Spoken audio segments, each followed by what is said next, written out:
Welcome to పయనించే సూర్యుడు. రుద్రూర్ మండలంలో ఘనంగా హోలీ సంబరాలు.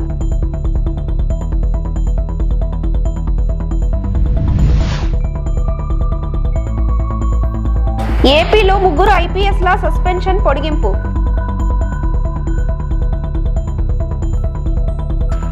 ముంబై నటి జత్వానీ వేధింపుల కేసులో ముగ్గురు ఐపీఎస్ల సస్పెన్షన్ రాష్ట్ర ప్రభుత్వం పొడిగించింది. కాంతి రాణా, సీతారామాంజనేయులు, విశాల్ గున్నీలపై సస్పెన్షన్లు మరో 6 నెలలు పొడిగిస్తున్నట్టు తెలిపింది.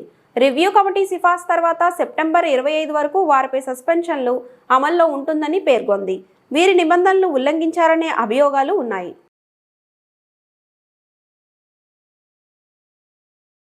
రుద్రూర్ మండలంలోని అంబం, చిక్కడపల్లి, రాయకూర్, సిద్దాపూర్ గ్రామంలో ప్రజలు గురువారం ఘనంగా హోలీ సంబరాలు జరుపుకున్నారు. కులమత భేదాలు చిన్న పెద్ద తేడా లేకుండా ఈ హోలీ సంబరాల్లో ప్రజలు ఉత్సాహంగా రంగులు జల్లుకుంటూ ఒకరికొకరు శుభాకాంక్షలు తెలుపుకుంటూ ఆనందోత్సవాల మధ్య హోలీ పండుగ జరుపుకున్నారు. అంబం గ్రామంలో సీనియర్ పాత్రికేయుల షేక్ తాహెర్ చిన్ననాటి మిత్రులతో కలిసి రంగులు చల్లుకుంటూ వారికి హోలీ శుభాకాంక్షలు తెలియజేస్తూ హోలీ ఉత్సవాల్లో పాల్గొన్నారు. బుధవారం రాత్రి రుద్రూర్ మండలంలోని బొప్పాపూర్ మినహా అన్ని గ్రామాల్లో ప్రత్యేక పూజలను నిర్వహించి కామదహనం కార్యక్రమం నిర్వహించారు. రుద్రూర్, అక్బర్ నగర్, సులేమాన్ నగర్, బొప్పాపూర్, రాణంపల్లి గ్రామాలలో శుక్రవారం హోలీ పండుగను జరుపుకున్నట్లు ఆయా గ్రామాల ప్రజలు తెలియజేశారు.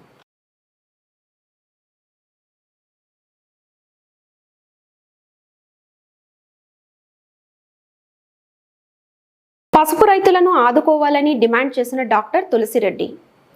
పసుపు రైతులు తీవ్రమైన నష్టాల్లో ఉన్నారని, వారికి తక్షణమే ఆదుకోవాలని రాజ్యసభ మాజీ సభ్యుడు, కాంగ్రెస్ పార్టీ రాష్ట్ర ఉప ముఖ్య అధికార ప్రతినిధి డాక్టర్ సర్రెడ్డి తులసిరెడ్డి ప్రభుత్వాన్ని కోరారు. బుధవారం పీసీసీ డెలిగేట్ మనోహర్ బాబు ఆధ్వర్యంలో కాంగ్రెస్ నేతలు ఒంటిమిట్టలో పసుపు రైతులను పరామర్శించారు. ఈ సందర్భంగా తులసిరెడ్డి మాట్లాడుతూ పసుపు పంటకు ఎకరాకు 2 లక్షల ఖర్చు వస్తోంది. దిగుబడి 20 క్వింటాళ్లుగా వస్తున్నా క్వింటాల్ ధర కేవలం 7,000 మాత్రమే ఉంది. రైతులకు ఎకరాకు 50,000 వరకు నష్టం వస్తోంది. గతేడాది క్వింటాల్ ధర 15,000 ఉండగా ఇప్పుడు బాగా పడిపోయిందని తెలిపారు. రైతులను రక్షించేందుకు కేంద్ర, రాష్ట్ర ప్రభుత్వాలు క్వింటాలకు 12,000 రూపాయలు చొప్పున పసుపు కొనుగోలు చేయాలని డిమాండ్ చేశారు. అంతకుముందు తులసిరెడ్డి శ్రీ కోదండరామస్వామి దేవాలయ కళ్యాణ మండపం ఏర్పాట్లను పరిశీలించారు. శ్రీరామనవమి సందర్భంగా భక్తులకు ఎలాంటి ఇబ్బందులు కలగకుండా టీటీడీ చైర్మన్కు ప్రత్యేక సూచనలు చేశారు. అనంతరం శ్రీ సీతారామ లక్ష్మణులను దర్శించుకున్నారు. ఈ కార్యక్రమంలో కాంగ్రెస్ నేతలు మనోహర్ బాబు, వేణుగోపాల్ రెడ్డి, సురేంద్ర శ్రీనివాసులు, అమర్నాథ్ రెడ్డి, ఉన్నత, ఐచరణ్ రమణ, నాగరాజు తదితరులు పాల్గొన్నారు. ప్రస్తుతం మనం కడప జిల్లా ఒంటిమిట్ట శ్రీ కోదండరామస్వామి ఆలయం ప్రాంగణంలో, ఆ కళ్యాణ మండపం ప్రాంగణంలో ఉన్నాం. ఒంటిమిట్ట కోదండరామ స్వామి దేవాలయం ఇది 2వ అయోధ్యగా, ఆంధ్ర భద్రాద్రిగా ఫేమస్ అయినటువంటి ప్రాంతం. ఇది త్వరలో శ్రీరామచంద్రుడికి, సీతాదేవికి కళ్యాణోత్సవం జరగబోతుంది. ఇక్కడ గతంలో జరిగినప్పుడు కొన్ని ఇబ్బందులు, ఈ యొక్క ముత్యాల తలంబ్రాల పంపిణీ విషయంలో కానీ, అన్నప్రసాదాల విషయంలో కానీ, తర్వాత ఎక్కువ మంది వస్తారు కాబట్టి వీళ్ళకు మరుగుదొడ్డి సౌకర్యము, మంచినీటి సౌకర్యము గతంలో కొన్ని ఇబ్బందులు వచ్చాయి. కాబట్టి ఈసారి అటువంటి ఇబ్బందులు ఏం లేకుండా ముందు జాగ్రత్త చర్యలు తీసుకోవాలని అటు టీటీడీ వారికి, ప్రభుత్వానికి సూచిస్తున్నాం. కడప జిల్లా ఒంటిమిట్ట మండలం ఒంటిమిట్ట గ్రామానికి చెందినటువంటి వెంకట సుబ్బయ్య పసుపు కలంలో ఉన్నాం. ఇది వెంకట సుబ్బయ్య ఉన్నటువంటి పసుపు. ఈయన గుత్తకు తీసుకున్నాడు. గుత్త ఖర్చు కలిసి ఎకరాకు 2,20,000 రూపాయలు అవుతుంది. దిగుబడి చూస్తామా 20 క్వింటాలు, రేటు చూస్తామా క్వింటాల్కి 7,000, అంటే ఎకరానికి వచ్చేసి 56,000 నష్టం వస్తుంది. ఇదే పోయిన సంవత్సరం క్వింటాలు పసుపు ధర 15,000 పలికింది. కానీ ఈసారి 7,000కు 8,000కు అడిగేవాళ్ళు లేడు. కాబట్టి ఒక ఎకరా మీద నష్టపోతున్నారు. కాబట్టి వెంటనే ప్రభుత్వం జోక్యం చేసుకొని కనీసం క్వింటాలకు 12,000 రూపాయల చొప్పున, అది మినిమం, ఆడికి కొంటే ఆడికి అసలు అవుతుంది. క్వింటాలకు 12,000 రూపాయల చొప్పున ప్రభుత్వమే కొనాలని కాంగ్రెస్ పార్టీ పరంగా కేంద్ర రాష్ట్ర ప్రభుత్వాలకు కాంగ్రెస్ పార్టీ విజ్ఞప్తి చేస్తూ ఉంది. లేకుంటే ఈ రైతులు ఆత్మహత్యలు చేసుకోక తప్పదు.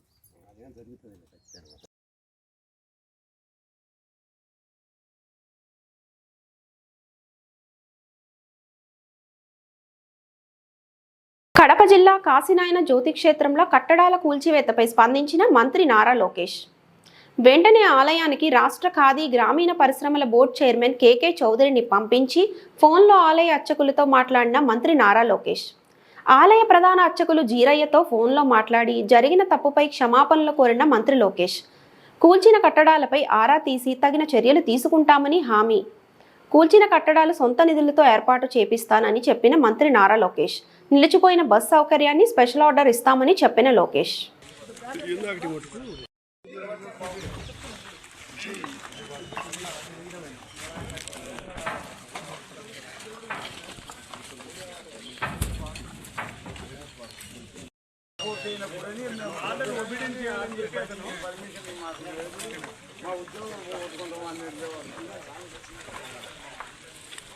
అది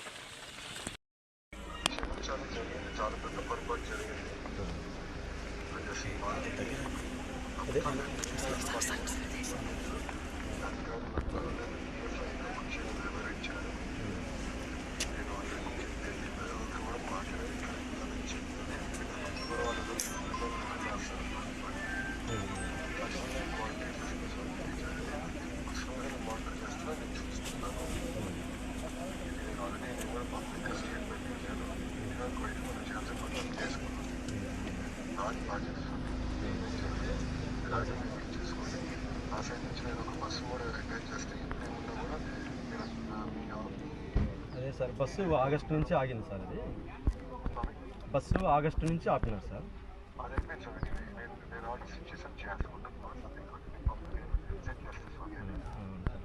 అదే సార్ అదే సార్, నాయన గారు 95లో స్వామి సమాధి అయ్యారు. కాశీనాయన గారు ఈయన మన యొక్క సిరిడిన సాయినాథన్ లేక ఈయన గొప్ప మహనీయుడు మా యొక్క ఏరియాలో. నాయన గారు ఎన్నో వందల ఆశ్రమాలు ఉన్నాయి.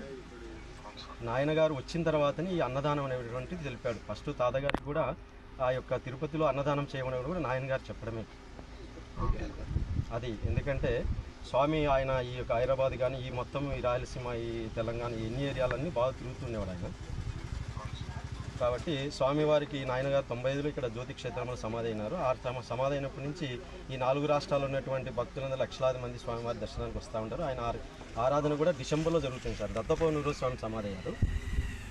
ఈ యొక్క జ్యోతి క్షేత్రంలో పూర్వం గొప్పగా జరిగినది సార్. ఇక్కడ అన్నపూర్ణేశ్వరి స్వామి విగ్రహ స్వరూపంలో ఆయన ప్రత్యక్షమైంది. ఆయన తవ్వించిన తర్వాత అమ్మవారు అన్నపూర్ణేశ్వరి ఆమెను నరసింహస్వామి దగ్గర పెట్టేసి అక్కడి నుంచి ఈ యొక్క బయటికి బయలుదేరి ఈ ప్రాంతాలన్నిటిలో అన్నదానం చేయను, అన్నదానం గొప్పది అన్నదానకని ఆయన పోయి ఈ యొక్క ఆశ్రమంలో కానీ క్షేత్రంలో కానీ ఆయన పాదం పెట్టి ఇక్కడ అన్నదానం చేస్తే జరుగుతుంది అని చెప్పి అట్లా భక్తులందరికీ ఉత్తేజం తెలుపుతూ మా భక్తుల మనోవేదన అటువంటిది తీర్చుకుంటూ వాళ్ళ కోరికలు నెరవేర్చుకుంటూ స్వామి ఈ యొక్క రాయలసీమ కానీ ఈ 4 రాష్ట్రాల్లో ఆయన ముఖ్యమైనటువంటి వాళ్ళు కానీ ఎవరైనా కానీ స్వామివారి రమ్మన్నప్పుడు మనం రాడు కానీ తనకే తను వచ్చి వాళ్ళకి దర్శనం ఇస్తూ ఉండేవాడు స్వామి. కాబట్టి సార్ ఇక్కడ వీరారెడ్డి గారి టైంలో సార్ ఇక్కడ వీరారెడ్డి గారి టైంలో రోడ్డు వేయడం కానీ కరెంటు ఇవ్వడం కానీ కాశీనాయన మండలి పెట్టినది కూడా నాయన గారి టైంలో అన్నారు. మన చంద్రబాబు నాయుడు గారి టైంలోనే ఈ మొత్తం అన్ని జరగడం కూడా ఆ యొక్క క్షేత్రానికి కరెంటు కానీ రోడ్డు కానీ మండలం కానీ అభివృద్ధి పని అంతా కూడా మీ టైంలోనే జరిగింది. కాబట్టి ఇప్పుడు ఏమైందంటే ఈ 29 సంవత్సరాలలో ఎదురు లేకుండా లక్షలాది మంది దర్శనం చేసుకుంటూ అన్నదానాలు గొప్పగా ఆయన కార్యక్రమాలు జరుగుతూ ఇటీవల ఫారెస్టోళ్ళు కొంత మాకు పర్మిషన్ లేదు, దీని మీద ఇబ్బంది కలుగుతాం అన్నప్పుడు మేము దానికి తగిన ఒక 50 ఎకరాలు సబ్మిట్ చేసి ఫైల్ ఢిల్లీలో పంపించినాం సార్. అది విశాఖ జిల్లా గాజువాక జీవీఎంసీ 65వ వార్డు వాంబే కాలనీ గరుడాద్రి కొండపై కొలువుదీరిన శ్రీదేవి భూదేవి సమేత వెంకటేశ్వర స్వామి ఆలయ నిర్మాణం చేసినప్పటి నుంచి ఎన్నో అవాంతరాలు, గొడవలు, పోలీస్ ఫిర్యాదులు ఇలా ఒకటేమిటి ఎన్నో రకాల ఇబ్బందులను ఎదుర్కొంటున్నామని ఆలయ చైర్మన్ మంత్రి మంజుల ఆవేదన వ్యక్తం చేశారు. మీడియా సమావేశంలో ఆమె మాట్లాడుతూ సనాతన ధర్మం పరిరక్షణలో భాగంగా హిందువుల ఆరాధ్య దైవం కలియుగ దైవం శ్రీ వెంకటేశ్వర స్వామి ఆలయ నిర్మాణం చేయడమే తాను చేసిన తప్ప అని ప్రశ్నించారు. తెలిపారు. ఈ ఆలయంలో గత 24వ తేదీన స్వామివారి హుండీ దొంగతనం జరిగిందని, దీనిపై పోలీస్ స్టేషన్లో ఫిర్యాదు చేస్తున్నామన్నారు. దీనిపై పోలీసులు స్పందించి ముద్దాయిని విచారించగా అతనితో పాటు మరో ముగ్గురితో కలిసి స్వామివారి హుండీ దొంగతనం చేశామని చెప్పడంతో వారిపై పోలీసులు కేసు నమోదు చేశారని తెలిపారు. అయితే తాము ఫిర్యాదు చేశామనే నెపంతో తమపై అట్రాసిటీ దొంగ కేసు పెట్టి బెదిరించడం ఎంతవరకు సమంజసం అన్నారు. దీనిపై పోలీసు వారు తగిన దర్యాప్తు చేపట్టి తప్పుడు కేసులు పెట్టిన వారిపై చర్యలు తీసుకోవాలని డిమాండ్ చేశారు. కార్యక్రమంలో పెంటకోట రాజు, కె జానకి, సరగడం సావిత్రమ్మ తదితరులు పాల్గొన్నారు.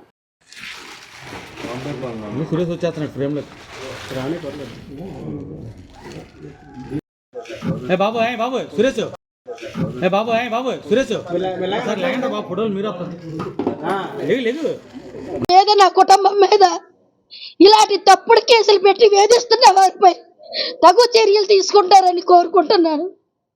జై శ్రీమన్నారాయణ. టీడీపీ అధ్యక్షులను చోటపట నాయకులు చెప్పుకుంటూ ప్రతి రోజుకు ఒకసారి కంప్లైంట్ ఇస్తూ మరి ఆలయాన్ని అడుగడుగునా ఆటంకాలు పరుస్తూ ఇంకా లాభం లేదు, ఆలయం జోలికి మనం వెళ్ళలేము, వీళ్ళు ఏ విధంగా నొక్కలేమని చెప్పి మా మీద ఎన్నో ఎస్టీ ఎస్సీ కేసులు పెట్టారు. ఆలయం మీద ఎన్నో నిందలేశారు. ఆలయం పడగొట్టే విధంగా కూడా వచ్చారు. ఈ యొక్క వెంకటేశ్వర స్వామి ఆలయంలో ఈ యొక్క ప్రెస్ మీటు పెట్టడానికి కారణం, ఉద్దేశం కూడా వివిధ మీడియా మిత్రులకు అందరికీ కూడా తెలియచేయడం జరుగుతుంది. గాజువాక వైకుంఠ వెంకటేశ్వర స్వామి ఆలయం 65వ వార్డు. ఈ యొక్క వెంకటేశ్వర స్వామి చారిటబుల్ ట్రస్ట్కి నేను ప్రెసిడెంట్గా వ్యవహరిస్తున్నాను.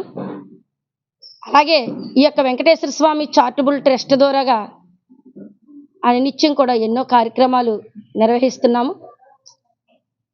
ఈరోజు ఈ యొక్క మీడియా సమావేశం అన్నది ఏర్పాటు చేయడం ఒక కారణంగా, ఎందుకంటే మా మీద తప్పుడు మరి మీడియా సమావేశం పెట్టడం జరిగింది. ముందుగా హిందూ బంధువులకు అందరికీ కూడా నమస్కారాలు తెలియచేస్తున్నాను.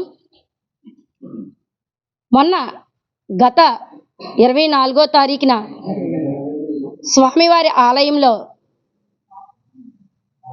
అర్ధరాత్రి 2:30 సమయంలో ఉండి అన్నది దొంగలించడం జరిగింది. దొంగలించిన దొంగ మరి అనినిత్యం తెల్లవారుజామునికే స్వామివారి తాలూకా మిరాకిలితో మరి ఆ దొంగ 14 ఉండీలు దొంగతనం చేయడం జరిగింది.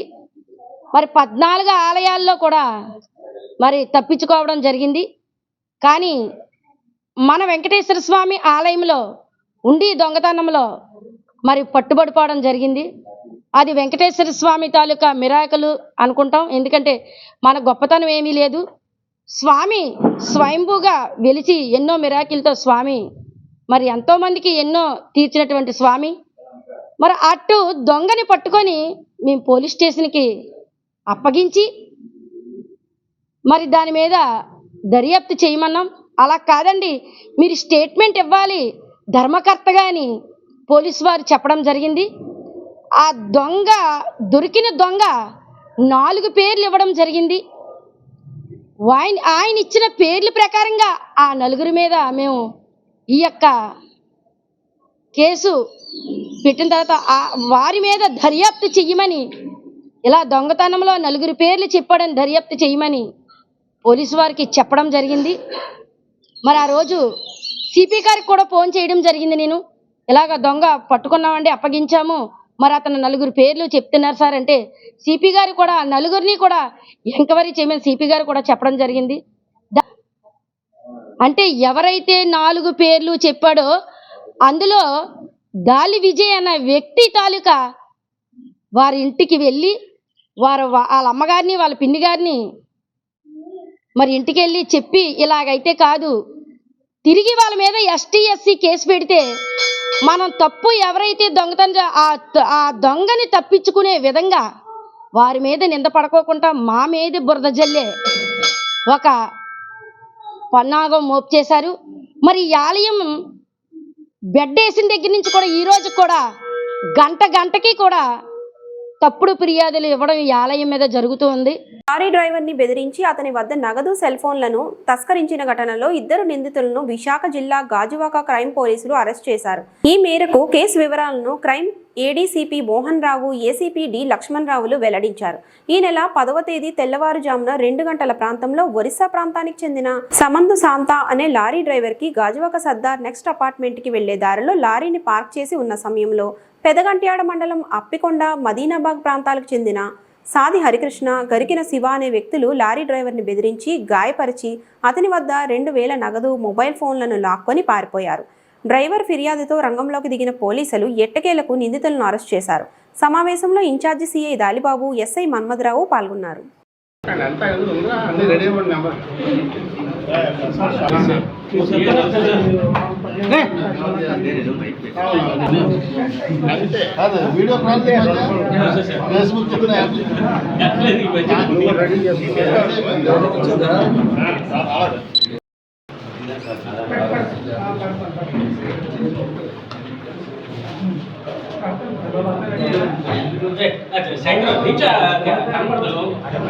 ఏరియాలో కాన్ఫరెన్స్ హాల్లో హాజరైన ప్రియమైన పాత్రికేయ మిత్రులకు, సోదరామ్మలకు అందరికీ నమస్కారం. ఈరోజు ఈ కాన్ఫరెన్స్ లో మీటింగ్ పెట్టామంటే దీనికి చాలా ప్రాముఖ్యత ఉంది. ఎందుకంటే గాజువాకలో 2 దోపిడీ దొంగలని అరెస్ట్ చేయడం జరిగింది. దానికి సంబంధించిన వివరాలు మీకు ముందుగా తెలియపరుస్తున్నాం. ఈరోజు కంప్లైంట్ దారు 13/3/25 తేదీన ఉదయం 6 గంటలకు ఫిర్యాదుదారుడు సమందు శాంత, ఒరిస్సా రాష్ట్రానికి సంబంధించిన లారీ డ్రైవర్ గారు పోలీస్ స్టేషన్కి వచ్చి అతను లారీ డ్రైవర్గా పనిచేస్తున్నట్టు, అదే రోజు తెల్లవారుజామున ఉదయం 2 గంటల నుంచి 3 గంటల మధ్యలో తన లారీ సర్దార్ నెక్స్ట్ అపార్ట్మెంట్కి వెళ్లే దారిలో పార్క్ చేసి ఉన్నప్పుడు 2 గుర్తు తెలియని వ్యక్తులు బైక్ పై వచ్చి ఆయన వద్దకు వచ్చారు.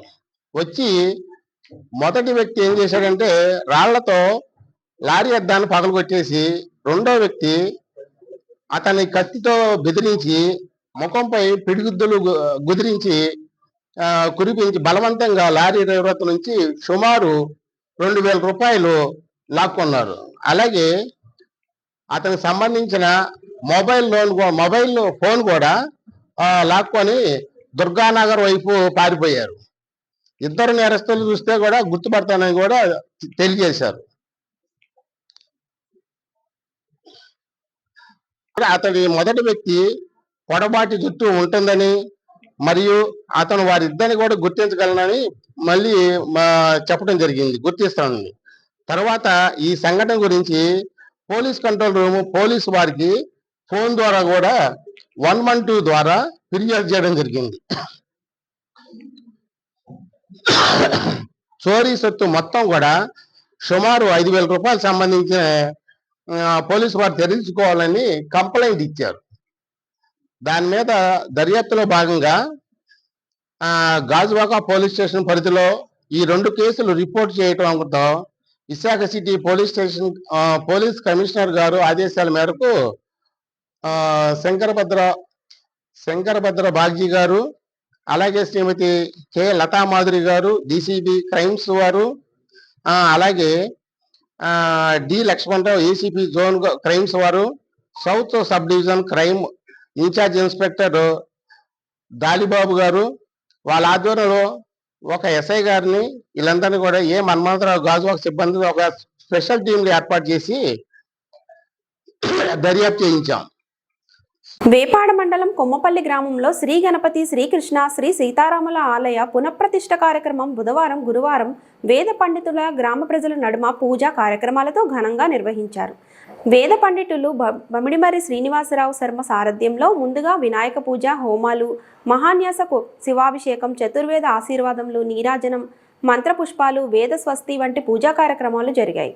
అలాగే శుక్రవారం ఉదయం నుంచి పునఃప్రతిష్ఠ 3వ రోజు కార్యక్రమంలో పాటు మధ్యాహ్నం 12 గంటల నుండి భారీ అన్న సమారాధన కార్యక్రమం జరుగుతున్నదని గ్రామ పెద్దలు తెలియజేశారు. ఈ పూజా కార్యక్రమంలో ఎంపీపీ దొంగ సత్యవంతుడు దంపతులు, మాజీ ఎంపీపీ దొంగ శ్రీదేవి దంపతులు, గ్రామ సర్పంచ్ నవుడు అరుణ దంపతులతో పాటు గ్రామ ప్రజలు పాల్గొన్నారు.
రావాలనే కదా ఎన్ని ప్రోగ్రామ్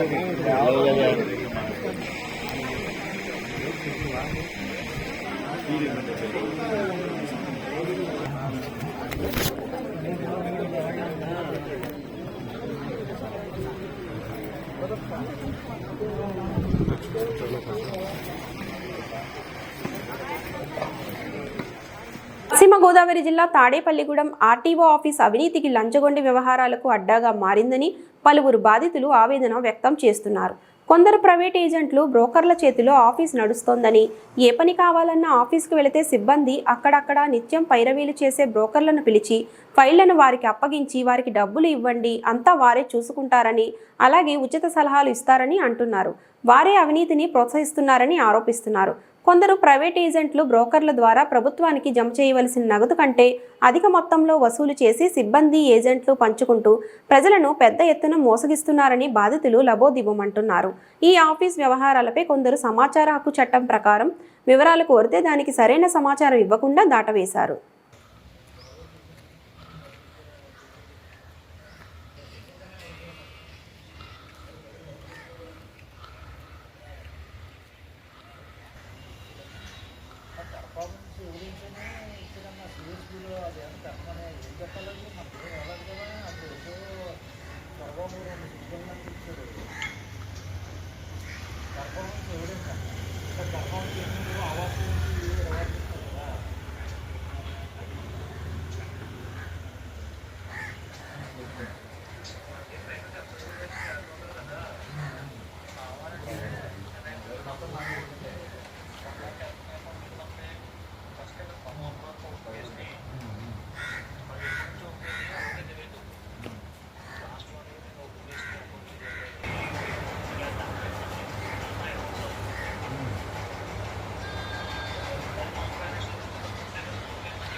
విజయనగరం జిల్లా బొబ్బిలి మండలం పెంట జెడ్పీ ఉన్నత పాఠశాలలో షాకింగ్ ఘటన చోటు చేసుకుంది. విద్యార్థులకు హెడ్ మాస్టర్ సాష్టాంగ నమస్కారం చేసి వారి ముందు గుంజీలు తీశారు. పిల్లలను తల్లిదండ్రులు కంట్రోల్ చేయట్లేదని, వారి చదువులో వెనకబడుతున్నారని స్కూల్ హెచ్ఎం రమణ తెలిపారు. మేము మిమ్మల్ని కొట్టలేము, తిట్టలేము, ఏమీ చేయలేము. మీ దగ్గర చేతకాని వారిలాగా చేతులు కట్టుకొని ఉండాల్సిన పరిస్థితి వచ్చిందని ఆవేదన వ్యక్తం చేశారు. ఒక చదువులో మార్పు లేదు, ఒక రైటింగ్ స్కిల్ లేదు, రీడింగ్ స్కిల్ లేదు. అసలు ఏంటి ప్రాబ్లం? మీదా మాదా? మాదేనా? మాదైతే చెప్పండి. మీ అందరికీ చిన్న దండం పెట్టేసి పడుకుని పెట్టి పెట్టేస్తాను. మరి మీ అందరికి దండం పెట్టేసి వదిలేస్తున్నాం. లేదంటే ఇలా నేను తీసుకుంటాను. మరి గుంజలు అయినా మీకు అందరికి కూడా మీ నేనే పనిష్మెంట్ వేసుకోండి. తీసుకోండి.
ప్రియమైన తల్లిదండ్రులారా, మాకు చేతనైనంత వరకు ఇక్కడ మేము చేస్తున్నాం.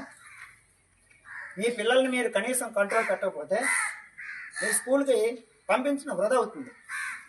ఎందుకంటే ఇక్కడ మా ఉపాధ్యాయులు మేము ఎంత కష్టపడి పనిచేసినా కూడా ఎలాంటి ప్రయోజనం ఉండదు. మీరు మీ పిల్లల్ని అద్దులో పెట్టుకోకపోతే మీరు పాఠశాలకు పంపించడం వృధా అవుతుంది. ఇది మైండ్లో పెట్టుకుని మీరందరూ కూడా మీ పిల్లల్ని చదువు కోసం పంపిస్తే శ్రద్ధగా ఇంటి దగ్గర చదివించండి. ఇంకా దేనికోసం అయితే పంపిస్తే పాఠశాలకు పంపించొద్దు. ఇది నా యొక్క విజ్ఞప్తి. ఈ వార్తలు ఇంతటితో సమాప్తం.